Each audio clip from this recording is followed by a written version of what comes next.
Hello student. तो आज का जो टॉपिक है वो है यूनिट एंड मेजरमेंट्स। और यूनिट एंड मेजरमेंट में हम लोगों ने काफ़ी टॉपिक पैरेलैक्स मेथड है, ठीक है ना। और उसके पहले जो है हमने काफ़ी कौन कौन सी फिजिकल क्वांटिटी होती हैं, ठीक है। What type of physical quantity are there? Basically two type of physical quantities, one is fundamental quantity and other is derived quantity. And what are the fundamental quantity? Those are self derived or those are self dependent, right? And what are the derived quantities? The quantities which comes from fundamental quantities, right? So basically these are the quantities, and we have discussed one more concept and that is called parallax method. Okay, so हमने वहाँ पे पैरेलैक्टिक angle क्या होता है, parallax method क्या होता है, इसके बारे में हमने पूरा अच्छे से समझ लिया था और उस पर क्वेश्चन भी कर लिए थे, ठीक है ना।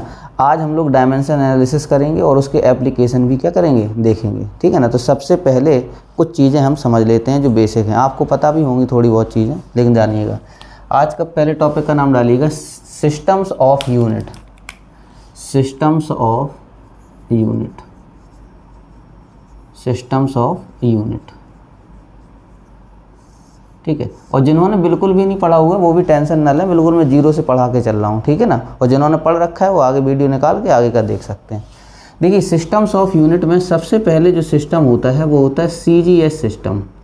CGS सिस्टम, जैसा इसका नाम है वैसा ही ये सिस्टम है, CGS सिस्टम। CGS सिस्टम का मतलब हो गया C for centimetre, C for centimetre, G for gram और S फॉर सेकंड। इसका मतलब ये हो गया कि हमें जो है लेंथ सेंटीमीटर में लेनी है, मास ग्राम में लेना है और टाइम किस में लेना है, सेकंड में लेना है। ये होता है हमारा CGS सिस्टम। फिर इसके बाद होता है आपका दूसरा MKS सिस्टम। MKS सिस्टम, ये MKS सिस्टम क्या होता है इसको भी जान लेते हैं। देखिएगा लेंथ लेनी है मीटर में, लेंथ किस में लेनी है, मीटर में। मास किस में लेना है, किलोग्राम में, K for kilogram. And time किस में लेना है आपको, सेकंड में। तो आप कहाँ पे आ जाएंगे, MKS सिस्टम में आ जाएंगे। इसके बाद तीसरा जो आपका सिस्टम है वो है आपका FPS system. FPS system. FPS system में क्या होता है, F फॉर फुट, फुट यानी लेंथ लेनी है आपको किस में, फुट में। P for pound, P for pound यानी मास लेना है पाउंड में और टाइम सेकंड में लेना, यानी टाइम हमेशा ही सेकंड में रहता है। ये तीन बेसिक सिस्टम है जिसकी जानकारी हमें लेनी थी। बेसिकली इन दोनों में कन्वर्जन बहुत पूछा जाता है, CGS का MKS का, MKS के CGS में, तो ये दोनों बहुत ज़्यादा ज़रूरी है। देखिएगा एक सिस्टम और है स्टैंडर्ड इंटरनेशनल, ठीक है ना, स्टैंडर्ड इंटरनेशनल। उसे हम SI सिस्टम के नाम से क्या है जानते हैं। तो वो SI सिस्टम बेसिकली क्या है, कुछ लोग सोचते हैं कि SI MKS है, MKS ही SI, ज़रा कन्फ्यूजन रहती है, देख लेते हैं वो क्या है आप। तो SI सिस्टम को देखिएगा, SI सिस्टम स्टैंडर्ड इंटरनेशनल क्या है। देखिएगा जो SI सिस्टम है, SI सिस्टम में जो हम हालांकि ऑलरेडी पढ़ चुके हैं चीज़ें SI सिस्टम की। SI सिस्टम में हमने जितनी फंडामेंटल क्वांटिटीज़ लिखाई थी और जितनी सप्लीमेंट्री क्वांटिटीज़ लिखाई थी, उन सब की जो यूनिट लिखाई थी वो सबका सब क्या है, स्टैंडर्ड इंटरनेशनल है, SI यूनिट है। इस स्टैंडर्ड इंटरनेशनल मतलब क्या है, जो इंटरनेशनली क्या हो, मान्य हो, जिसको इंटरनेशनली क्या है, मान्यता प्राप्त हो, ठीक है ना, जो रिकॉग्नाइज्ड हो इंटरनेशनली, ठीक है। तो that is called SI system. Okay, तो अब SI सिस्टम में देखिए कौन कौन सी चीज़ें हैं।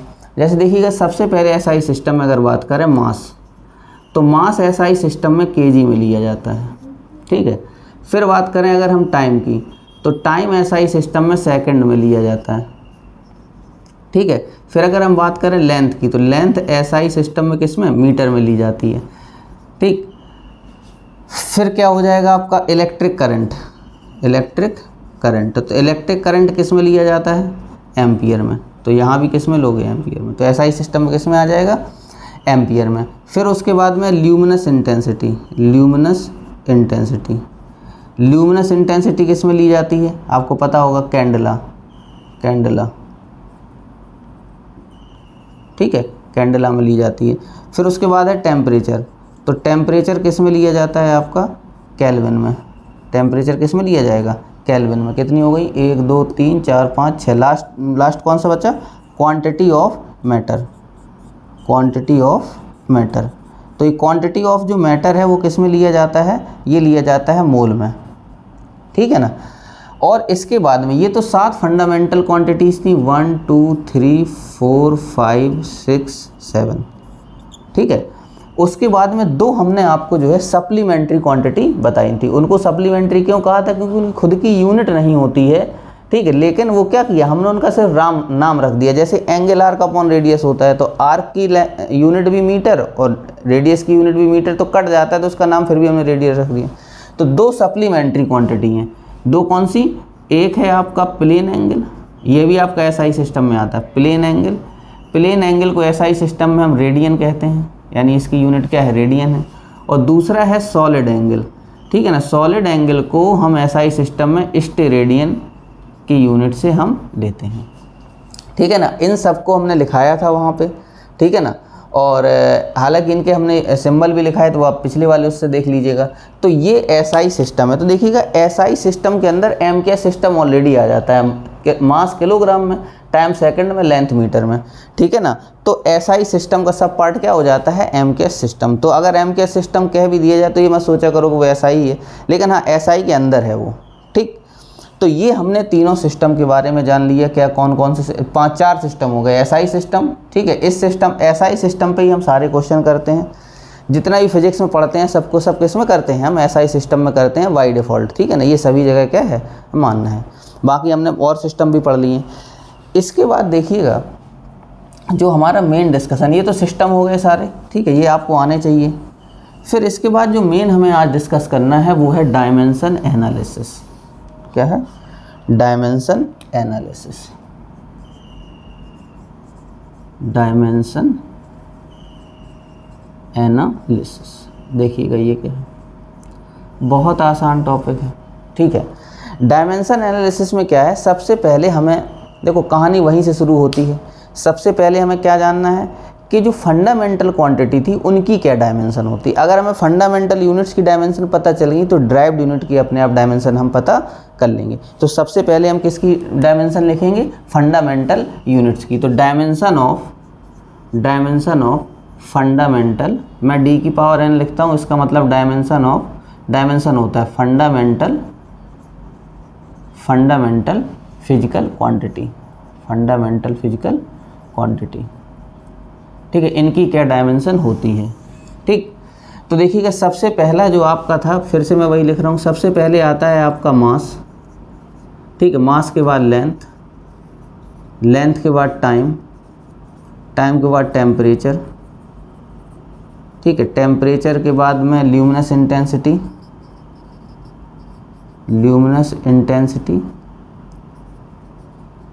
और ल्यूमिनस इंटेंसिटी के बाद में आपका आ गया इलेक्ट्रिक करंट। कोई कहीं भी लिख दो, बस 7 होनी चाहिए, इलेक्ट्रिक करंट। और इलेक्ट्रिक करंट के बाद में आता है क्वांटिटी ऑफ मैटर। और ध्यान रखिएगा यहाँ सप्लीमेंट्री हमने फिजिकल क्वांटिटी नहीं ली है, क्योंकि उनकी डायमेंशन होती ही नहीं है। अभी हम प्रूफ भी कराएंगे उनकी डायमेंशन क्यों नहीं होती है, ठीक है ना। ये 7 फंडामेंटल क्वांटिटी हैं। देखिएगा मास की जो डायमेंशन होती है वो होती है m, और ध्यान रखिएगा डायमेंशन हमेशा हम किस में, क्लोज ब्रैकेट में लेते हैं। लेंथ की जो डायमेंशन होती है वो होती है l लेंथ 4 और लेंथ यहाँ पे टाइम के अपने आप समझ गए होगे क्या हो जाएगी, कैपिटल T। टेम्परेचर की देखिएगा केल्विन भी होती है, K भी होती है और थीटा भी होती है, तो दोनों में से कोई सा भी दे सकता है वो। ल्यूमिनस इंटेंसिटी कैंडला होती है, कैंडला का यहाँ पे CD ही होता है। इलेक्ट्रिक करंट का यहाँ पे एम्पियर A होता है, और जो है क्वांटिटी ऑफ मैटर मोल, तो यहाँ MOL होता है, ठीक है ना। ये आपकी 7 फंडामेंटल क्वांटिटी हैं, 7 फंडामेंटल क्वांटिटी हैं, और इन्हीं 7 से हम जो है दुनिया की जितनी फिजिकल क्वांटिटी हैं सभी को इसी से क्या करेंगे, हम लोग ड्राइव कर लेंगे। तो सबको जब हम ड्राइव कर लेंगे तो उन क्वांटिटीज़ को हम क्या बोलेंगे, derived quantities. Basically these are the fundamental quantities, okay, of which are the fundamental quantities, those are not dependent on the other quantities, so these are the fundamental quantity, Okay, and rest of them are the derived quantities, right? Rest of them are derived quantity. Why they are called derived quantity? Basically they are driven from here by these quantity, that's why they are called derived quantity. तो अब हम देखेंगे कि derived quantity क्या होता है। तो derived quantity क्या होती हैं? जो फंडामेंटल क्वांटिटीज से आती हैं। तो देखिएगा क्या होता है। तो derived quantity एक नहीं है, derived quantity तो करोड़ों हैं।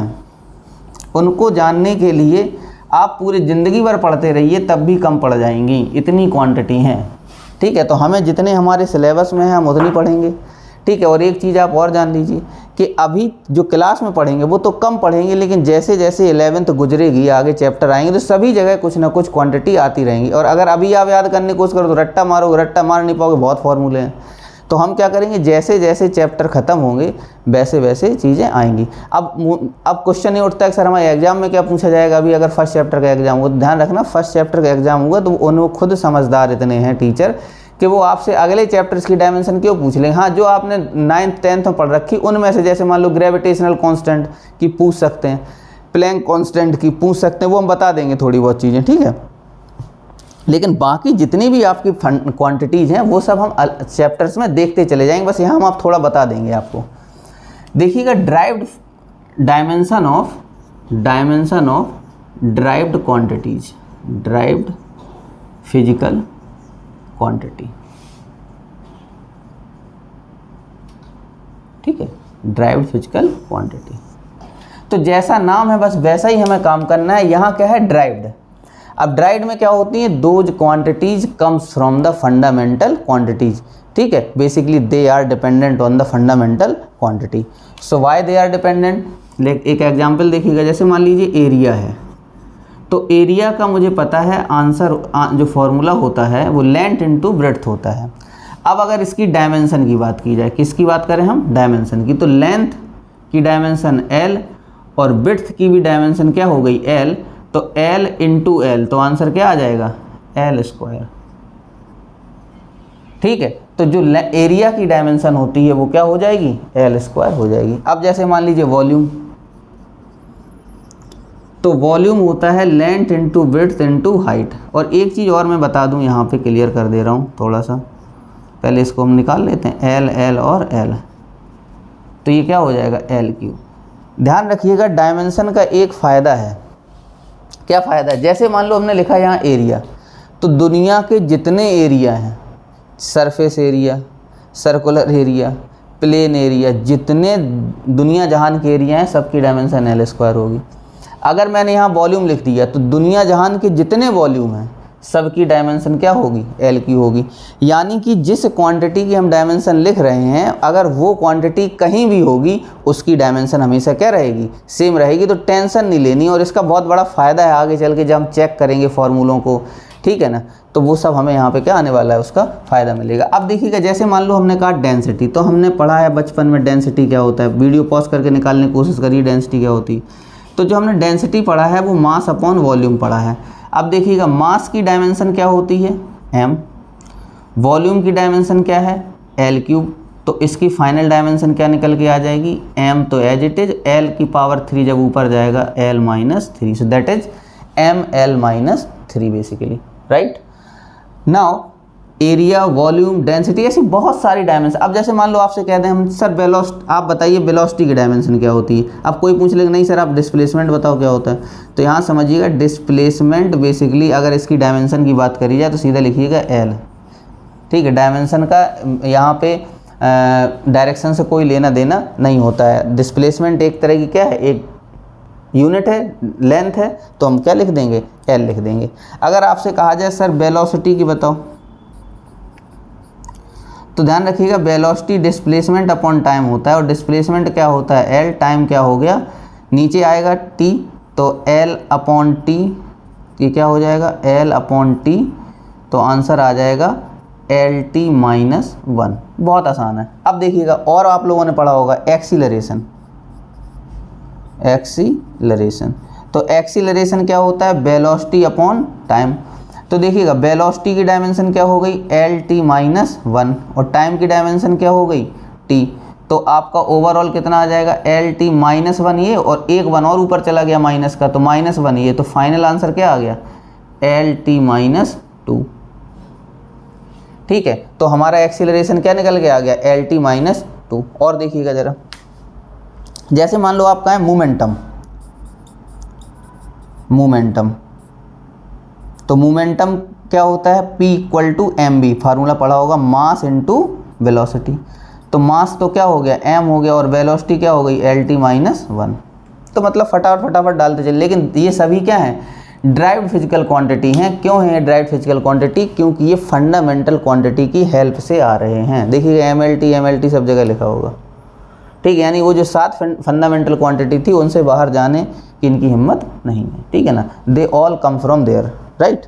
सो नाउ अब आगे बढ़ लेते हैं कि जैसे मूवमेंट हम तो अब लिख रहे हैं, आप अपने मन से भी बहुत सारी क्वांटिटी लिख के आप ड्राइव करिए। और देखिए क्या है, जैसे समझ लीजिएगा, मान लो हमसे कहा जाए, बहुत फेमस है फोर्स। तो फोर्स हमें पता है क्या होता है, मास इनटू एक्सीलरेशन। तो मास की डायमेंशन क्या हो गई, m, और एक्सीलरेशन की डायमेंशन क्या हो गई, LT माइनस 2। तो फाइनल इज MLT माइनस 2। तो ये किसकी डायमेंशन हो गई, फोर्स की डायमेंशन हो गई। अब मान लो हमसे कहा जाए कि भैया बताओ वर्क डन क्या होगा। और ध्यान रखिएगा, अगर मैंने फोर्स लिख दिया MLT माइनस 2, तो चाहे वो इलेक्ट्रिक फोर्स हो, मैग्नेटिक फोर्स हो, रेजोनेंस फोर्स हो, ठीक है, या कोई मैकेनिकल फोर्स हो, कोई किसी भी तरह का फोर्स हो, सबकी डायमेंशन MLT माइनस 2 रहेगी। ठीक है ना, तो कभी भी फोर्स आ जाए उसकी डायमेंशन MLT माइनस 2 रहेगी। अब आप क्या करोगे, जैसे मान लो हमें पता है फोर्स की डायमेंशन ही है, कभी कभी IIT वगैरह में या नीट में क्वेश्चन पूछ दिया जाता है कि आप एक कोई बहुत बड़ा क्वेश्चन दे देगा और वहाँ फोर्स की वैल्यू पूछ देगा। अब वो क्या करेगा, जब वो वहाँ पे यूनिट को लिखेगा तो हो सकता है 3 में डायमेंशन ही गलत दे दे, तो आप 3 का डायमेंशन चेक करिएगा, चौथा अपने आप करेक्ट हो जाएगा। ठीक, तो जैसे मान लीजिए मैं बात कर रहा हूँ वर्क डन की, वर्क डन, तो हमें पता है जो वर्क डन होता है वो फोर्स मल्टीप्लाई बाई क्या होता है, डिस्प्लेसमेंट होता है। तो फोर्स की डायमेंशन क्या हो गई, MLT माइनस 2 अभी पढ़ी थी, और डिस्प्लेसमेंट की डायमेंशन क्या हो गई, L। तो फाइनल आंसर क्या आ गया, ML स्क्वायर T माइनस 2। तो वर्क डन की डायमेंशन हो गई ML स्क्वायर T माइनस 2। तो यानी दुनिया भर के जितने वर्क डन, अब सबकी डायमेंशन यही होगी। अब आते हैं एनर्जी पे। तो देखिएगा, हमने पढ़ा है कि जो एनर्जी होती है, एनर्जी किस में कन्वर्ट हो जाती है, वर्क में कन्वर्ट हो जाती है। तो जब चीज़ एक से दूसरे में कोई चीज़ कन्वर्ट हो, तो ध्यान रखना डायमेंशन कभी कन्वर्ट नहीं होती। यूनिट भले जूल, आपकी एनर्जी की भी यूनिट क्या होती है, जूल होती है, और वर्क डन की भी यूनिट क्या होती है, जूल होती है। ठीक, अब इतना ही नहीं, जैसे मान लो कभी हीट भी वर्क डन में कन्वर्ट हो जाती है, तो हीट किस में है, कैलोरी में, और वो भी जूल में कन्वर्ट हो गई। तो हीट और जूल की आप देखोगे डायमेंशन सेम रहेगी। तो कन्वर्जन से डायमेंशन पे फ़र्क नहीं पड़ता है। ठीक, देखिएगा कैसे, जैसे अब हम सारी एनर्जी देख लेते हैं। हमने कहा ना कि फ़र्क नहीं पड़ता है, तो क्यों फ़र्क नहीं पड़ता देखिएगा। तो हम अगर एनर्जी की बात करें, तो पहले हमने कहा सर आप एक काम करो, पोटेंशियल एनर्जी हमें बताइए, पोटेंशियल एनर्जी। तो जब हम पोटेंशियल एनर्जी की बात करेंगे जनाब, तो पोटेंशियल एनर्जी होती है mgh। अब देखो, m मास, g क्या होता है, ग्रेविटेशनल एक्सीलरेशन। हमने कहा था एक्सीलरेशन सारी की यूनिट बराबर होती है, और एक्सीलरेशन क्या होता है, LT माइनस 2। h एक लेंथ है, L हो जाएगा। तो फाइनल आंसर कितना आ गया, ML square T minus 2। Work done का देखो सेम है। चलो पोटेंशियल एनर्जी हो गया। इसके बाद है काइनेटिक एनर्जी। काइनेटिक एनर्जी, तो काइनेटिक एनर्जी का फार्मूला होता है हाफ mv स्क्वायर। यहाँ पे एक चीज़ और समझ लीजिए, हालांकि बाद में और डिस्कशन करेंगे हम अच्छे से। कोई भी अगर रियल नंबर कभी भी तुम्हें दिख जाए, पूछा जाए इसकी डायमेंशन क्या होती है, तो ध्यान रखिएगा उसकी कोई डायमेंशन नहीं होगी। जब यूनिट नहीं हो उसके पास तो काहे की डायमेंशन। ठीक है, जब यूनिट ही नहीं है तो काहे की डायमेंशन। लेकिन हाँ, कभी कभी यूनिट होती है लेकिन डायमेंशन नहीं होती, जैसे एंगल बताएंगे, लेकिन उसमें क्या हमने जानबूझ को उसको यूनिट चिपकाई है, उसकी यूनिट होती थोड़ी है वैसे देखा जाए, एंगुलर का अपॉन रेडियस होता है, लेकिन फिर भी बताएंगे वहाँ पे। अब देखिएगा एनर्जी क्या होती है, हाफ mv स्क्वायर। मैंने कहा रियल नंबर की डायमेंशन होती नहीं है, तो इसकी डायमेंशन जब होगी नहीं तो हाफ की कोई डायमेंशन नहीं। ठीक है, डायमेंशन किसकी है, m की, और वेलोसिटी के स्क्वायर थी। तो LT माइनस 1 इसका क्या है, स्क्वायर है। तो आंसर क्या आएगा, ML स्क्वायर T माइनस 2। तो आप देखिएगा work done, potential energy, kinetic energy, सबकी डायमेंशन सेम। ठीक है ना, तो आपने देखा इस सारी एनर्जी की डायमेंशन सेम आ रही है। अब देखिएगा जैसे एनर्जी है, वर्क डन है, फोर्स है, और भी जो आपको क्वांटिटी आती हो आप उनकी डायमेंशन लिख सकते हो। तो ऐसे कई सारी डायमेंशन, जैसे और देखो फ्रीक्वेंसी, क्या फ्रीक्वेंसी, तो फ्रीक्वेंसी जो होती है एफ वो 1 अपॉन टाइम पीरियड होती है, ठीक है। तो अब 1 की तो कोई डायमेंशन होगी नहीं, ठीक है, तो टी की डायमेंशन क्या हो जाएगी, टी हो जाएगी, तो आंसर आ जाएगा टी माइनस 1। तो फ्रीक्वेंसी की डायमेंशन क्या होगी, टी माइनस 1 हो गई, ठीक है ना। तो ये हमने किसकी निकाल ली, फ्रीक्वेंसी की डायमेंशन निकाल ली। अब देखिएगा, अब फ्रीक्वेंसी को कभी एफ कहते हैं, कभी न्यू भी कहते हैं, ठीक है ना, इसको ऐसे न्यू, ठीक। अब आपसे कहा जाए, अब ध्यान से समझिएगा ये चीज़ें, जैसे वो कह दे प्लैंक कांस्टेंट की डायमेंशन बताओ, तो आप तो अभी नहीं बता सकते, आपने पढ़ा नहीं। प्लैंक कांस्टेंट कब पढ़ोगे, 12th में पढ़ोगे, एनर्जी वाले चैप्टर में, जब हम जो है वहाँ पे मॉडर्न फिजिक्स पढ़ रहे होंगे तब पढ़ोगे। लेकिन आप एक फार्मूला होता है जहाँ पे प्लैंक कांस्टेंट यूज होता है, तो जहाँ पे अगर कोई चीज़ यूज हुई है ना, कहीं भी यूज हुई है वो, मान लो प्लैंक कांस्टेंट, तो E equal to h nu energy का फार्मूला, लेकिन P equal to S C Y lambda होता है, तो वहाँ से भी यानी कहीं भी H यूज हुआ हो तो हम उसको निकाल सकते बड़े आसानी से। कोई भी चीज़ कहीं यूज हुई हो, बस एक बार देखो कैसे। जैसे मैं बात करूँ डायमेंशन ऑफ प्लैंक कांस्टेंट, किसकी, डायमेंशन ऑफ प्लैंक कांस्टेंट, ये जो प्लैंक है उन्होंने जो डायमेंशन, उन्होंने जो कांस्टेंट दिया उसकी क्या डायमेंशन होती है।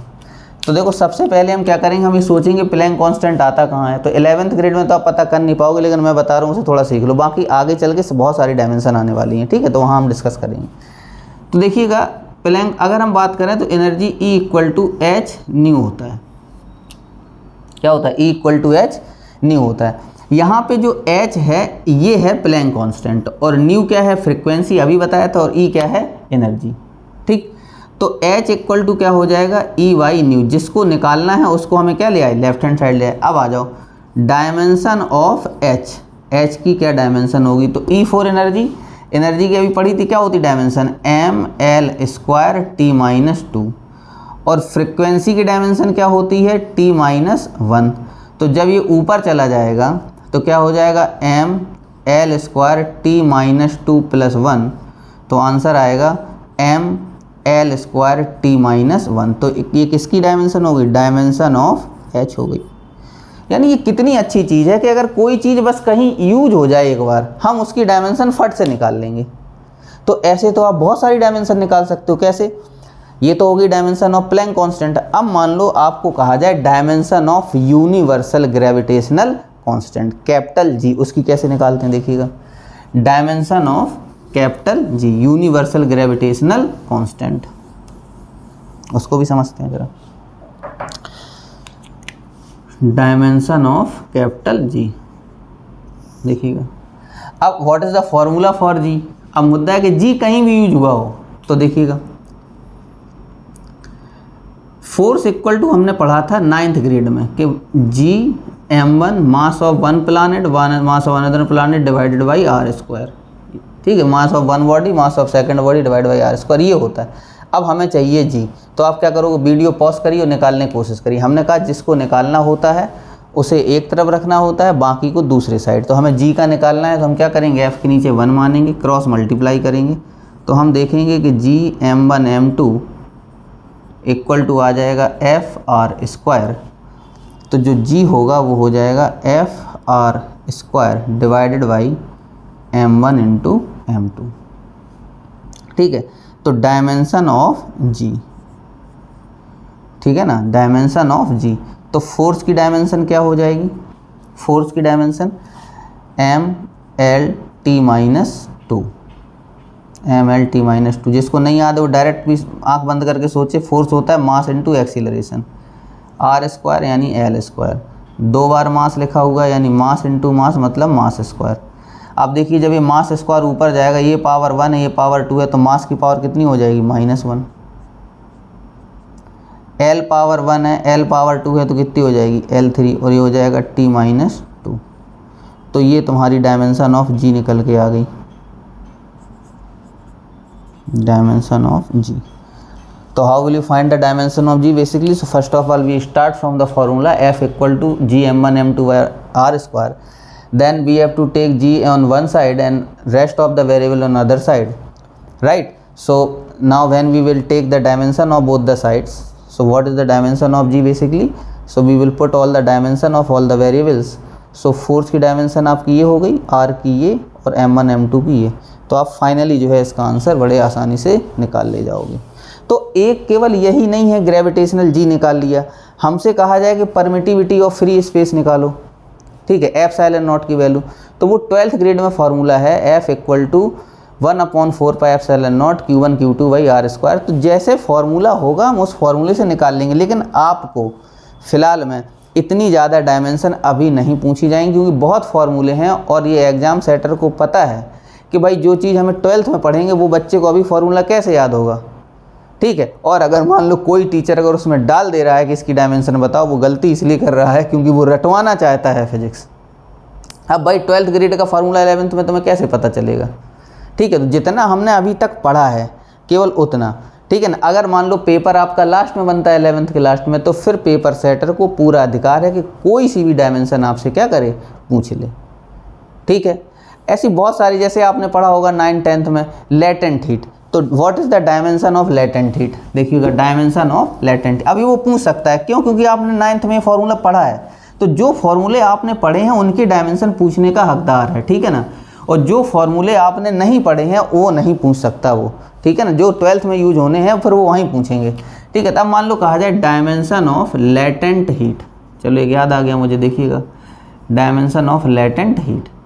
तो आप एक बात बताओ, जब डायमेंशन ऑफ लेटेंट हीट की बात करोगे तो पहले फार्मूला होना चाहिए। तो अब मुद्दा की बात क्या है, पहले तो हम हीट का ही फार्मूला समझ लें क्या होता है। तो ध्यान रखिएगा हीट का समझना क्या है। हीट क्या होता है, 1 कैलोरी को 4.2 जूल होता है। हमने कहा यूनिट चेंज नहीं होती, तो जो आपकी एनर्जी की डायमेंशन होगी वही आपकी हीट की डायमेंशन होगी, इतना याद रखिएगा। तो Q = क्या होता है, M × L होता है, where L is the latent heat, where L is the latent heat. तो L = क्या हो जाएगा, डायमेंशन हमें L की चाहिए, L = Q/M। तो डायमेंशन ऑफ L, तो dimension of Q upon dimension of M, L क्या है, एनर्जी की डायमेंशन, तो mL² T-2 और M क्या है, मास। तो M जब ऊपर चला जाएगा, ये 1 तो 1 - 1 क्या हो गया, 0। तो M की पावर 0 आप चाहो तो 1 लिख दो या M की पावर 0 लिखा रहने दो, L2 T-2। बेसिकली ये स्टैंडर्ड फॉर्म मानी जाती है कि M L T तीनों का आंसर एक साथ दिया जाए। तो जो नहीं होता है उस पर 0 चिपका देते हैं। तो कभी कभी ऐसा होता है, मान लो कि डायमेंशन ऑफ वेलोसिटी अगर वो ऐसे लिख दे कि m0 LT-1, तो वो मतलब वही है LT-1 क्योंकि m0 1 होता है, ठीक है। करेक्ट स्टैंडर्ड वे यही होता है कि जितनी डायमेंशन है उसके फॉर्म में जवाब दिया जाए। तो अब डायमेंशन ऑफ लेटेंट हीट निकाल ली। ऐसे ही आपसे कहा जाए what is the dimension of specific heat, dimension of specific heat. अब आपको अगर जो है स्पेसिफिक हीट की डायमेंशन निकालनी है तो फिर से फॉर्मूला लगाइए, Q = mc∆T, mc∆T। अब देखिएगा यहाँ पे C स्पेसिफिक हीट है, M मास है, ∆T टेम्परेचर है और Q क्या है हमारा, Q हमारी हीट है। तो निकाल लेते हैं, क्या दिक्कत है। C की वैल्यू चाहिए, देखो कैसे निकालेंगे, बड़ा आसान है। तो हम क्या करेंगे, C को एक साइड रखेंगे, बाकियों को क्या ले जाएंगे, दूसरी साइड ले जाएंगे। तो C = क्या आ जाएगा, Q/m∆T। अब देखिएगा Q क्या है, mL² T-2, again unit of energy, mass की डायमेंशन m, और ∆T को देखिएगा हम थीटा भी लिख सकते हैं और हम k भी लिख सकते हैं, ठीक है। हम थीटा भी लिख सकते हैं, हम k भी ले, हमने थीटा यूज कर लिया। तो क्या आ जाएगा, mL²। अब देखिए m की पावर 1, m की पावर 1, तो m की पावर 0, L² T-2 थीटा -1। तो this is the dimension of C, ठीक है। तो ऐसे ही आप कितनी भी डायमेंशन निकाल सकते हो, हज़ारों करोड़ों डायमेंशन है, आप निकालते रहिएगा, ठीक है। लेकिन आप ध्यान रखिएगा जिसकी भी हमें डायमेंशन निकालनी होती है उसे हम एक साइड रख लेते हैं, बाकी चीज़ों को दूसरे साइड लेके चले जाते हैं, ठीक। अब जैसे एक और मैं बता दूंगा आपको थोड़ा सा, वो भी डायमेंशन पूछ सकते हैं, वैसे पूछना तो नहीं चाहिए, लेकिन अगर कभी इलेक्ट्रिक फील्ड उन्होंने 10th में फार्मूला लिख दिया होगा तो आपसे पूछ सकते हैं। एप्सिलॉन की आपसे वैल्यू पूछते हैं कि एप्सिलॉन की क्या वैल्यू है, ठीक है ना। तो आप पहले एप्सिलॉन खोजिए कि एप्सिलॉन कहाँ आता है, इसका तुम्हें बताना है, ठीक। खोजिए ज़रा, देखिए कैसे निकालनी। एप्सिलॉन को बोला क्या जाता है, इसे बोला जाता है परमिटिविटी ऑफ फ्री स्पेस, ये हम सारा डिस्कस 12th ग्रेड में करेंगे। इसको एप्सिलॉन नॉट बोलते हैं। हमारा मकसद अभी सिर्फ इतना है कि एप्सिलॉन नॉट के बारे में हमें डायमेंशन मिल जाए। तो देखिएगा एक इलेक्ट्रिक फील्ड का फॉर्मूला होता है F equal to 1/4 pi epsilon naught Q1 Q2 upon R square, ये फॉर्मूला होता है। और हमसे पूछा जा रहा है एप्सिलॉन नॉट की वैल्यू, ठीक है। एक रिलेटिव परमिटिविटी भी होती है, तो उसमें सिर्फ 4 पाई एप्सिलॉन नॉट हट के एप्सिलॉन R आ जाता है। तो एप्सिलॉन नॉट की चाहिए, तो सबसे पहले क्रॉस मल्टीप्लाई करेंगे 4 pi epsilon naught F R square equal to Q1 Q2। तो what is the value of epsilon naught? So now Q1 into Q2 divided by 4 pi F R square. अब आओ dimension of epsilon naught, ठीक, epsilon naught. तो हमें यहाँ पे क्या चाहिए? यहाँ पे हमें चार्ज की डायमेंशन चाहिए कि चार्ज की डायमेंशन क्या होनी चाहिए। तो देखिएगा पहले तो हम चार्ज की डायमेंशन निकाल लेते हैं, dimension of charge, dimension of Q. तो देखिएगा डायमेंशन ऑफ क्यू आप कैसे निकालोगे? बहुत आसान है। सिंस क्यू इक्वल टू पढ़ा होगा बचपन में आई इंटू टी होता है, और आई की डायमेंशन पढ़ के इलेक्ट्रिक करंट की डायमेंशन क्या होती है? कैपिटल ए, और टाइम क्या है? टी। तो इसकी डायमेंशन क्या हो जाएगी? ए इंटू टी। बहुत आसान है। तो ये डायमेंशन ऑफ क्यू क्या आ गई? ए इंटू टी आ गई। तो यहाँ पे A into T, A into T, तो ए इंटू टी को A square into T square लिख लेते हैं। 4 कोई डायमेंशन नहीं, पाई रियल नंबर कोई डायमेंशन नहीं, real number having no dimension. Force की डायमेंशन कितनी हो जाएगी? M L T minus 2। R square, इसकी डायमेंशन क्या हो जाएगी? L square. तो आंसर क्या आएगा? A square T2 divided by M L की पावर 3, ये 1 और ये 2 3, और ये T माइनस 2। आप ज़रा समझिएगा, तो यहाँ लिख लेते हैं डायमेंशन ऑफ एप्सिलॉन नॉट। अब देखिएगा m ऊपर गया, m माइनस 1 बन गया, l ऊपर जाएगा, l माइनस 3 बन जाएगा, t ऊपर जाएगा तो 2 पहले से है और ये प्लस 2 हो गया तो t की पावर 4 हो गई, और ये a स्क्वायर, तो डायमेंशन ऑफ एप्सिलॉन नॉट हो गया। ठीक है ना।